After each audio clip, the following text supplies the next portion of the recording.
આયલ પેસા અહીંયા આ બધા ઠેકાણે કરતા આ ગૌઘાટ વધારે સારું છે. બોલો સ્વામિનારાયણ ભગવાનની જય.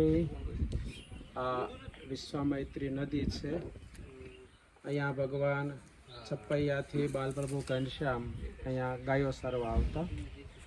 અને અહીંયા ગૌઘાટ એટલા માટે નામ પડ્યું કે અહીંયા બહુ મોટા ગાયોના ધણ હતા અને આ જગ્યા ઊંડી હતી.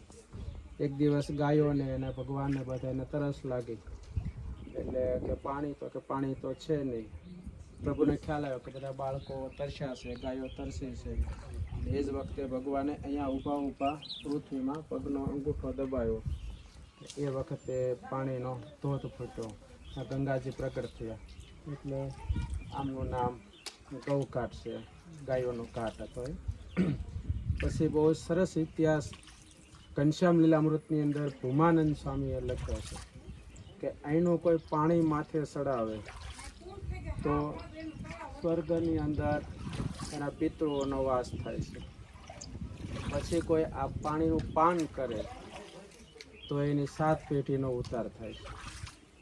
પછી આ પાણીમાં કોઈ સ્નાન કરે તો એની 100 પેઢીનો ઉદ્ધાર થાય, એવું અહીંનું માધ્યમ છે. સાથે એ લખ્યું કે કોઈ અહીંયા અસ્થિ પધરાવે તો એને સ્વર્ગનો વાસ થાય છે, સ્વર્ગમાં વાસ થાય છે. સાથે અહીંયા ભગવાને મત્સ્ય ભગવાનને એક મોટો માછલા રૂપ થઈને અહીંયા આવેલો અને એ ભગવાનના ચરણમાં અડ્યો એટલે એનું મૃત્યુ પામ્યું. વેણીરામ, માધવને પ્રાર્થ એ બધા કહે છે કે પ્રભુ આ કેમ મૃત્યુ પામ્યું? તો કે હવે એને અમે અહીંયાથી બ્રહ્મના લોકમાં મોકલી દીધો છે.